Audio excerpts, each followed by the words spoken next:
السلام علیکم قدرمنو اوریدونکو لیدونکو مونږ د کونډیو په ساحه کې دوه د بیتونه ورته ووایم په ټولو سوړو به ځای کېږده بابې نن د کوټې په ټولو سوړو به ځای کېږده او راډیو کې ویل صاحب به بیا به کور دې نږدې دیدن دې لرې دیوال دې ړنګ شه چې وړیا دې ووینمه مات کړم افغان یم لښکرونه به دې مات کړم افغان یم.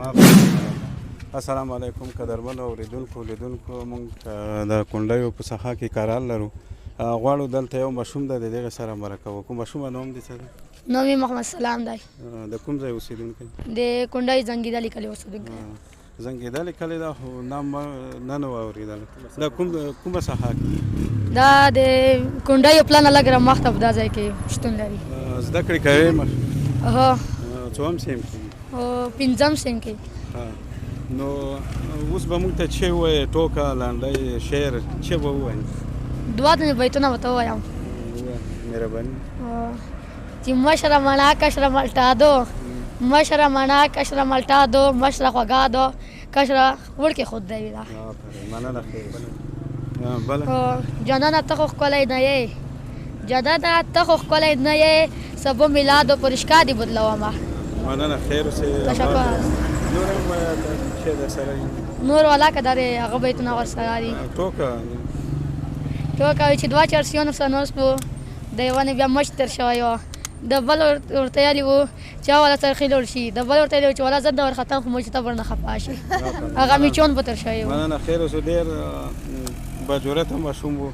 آفرین مننه خیر اوسې آباد اوسې. بل خو کوم یو دلته یو ځوان دی د دغه سره باید خبرې وکړو. نوم دې څه دی او د کوم ځای اوسېدونکی؟ مننه نوم یې صبرګل همت د کونډیو سر کلي اوسېدونکی یم. مننه. زده کړې کوي؟ په څوم سیم کې؟ زده کړې په نهم سیم کې یم. آفرین. نو ته به اوس موږ ته څه ووایې ټوکه لنډۍ؟ او زه به یې څه لنډۍ درته وایم وایه مهرباني. چې ستا خندا که و پیسې وي ښکلې یاره ستا خندا که و پیسې وي ښکلې یاره ما ته هره ورځ د شلو روپو خندا. نور او یو بله هم درته وایم چې یادېږي راته یو شعر دی چې زه به وایم چې یادېږي راته نن بې انتخابه رانورېږي یادېږي راته نن بې انتخابه رانورېږي او ډېر زر به لیونی شم چې دا به رانورېږي او بابې نن د کوټې په ټولو سوړو به ځای کېږده بابې نن د کوټې په ټولو سوړو به ځای کېږده او راډیو کې ویل صاحب به بیا به رانورېږي او چې ته به یې لمده کړې ما به زر د آواز وکړو چې ته به یې لمده کړې ما به زر د آواز وکړو ما سره دې پټ شي که په چا به رانورېږي. ارشاد. همت پېښور کې ځکه یخ بدونه لاګي همت پېښور کې ځکه یخ بدونه لاګي په خبرېږم په کابل او په پکتیا به رانورېږي. ارشاد. مننه خیر اوسې. ژوندی دی. ډېره مننه. فیصل څه شو؟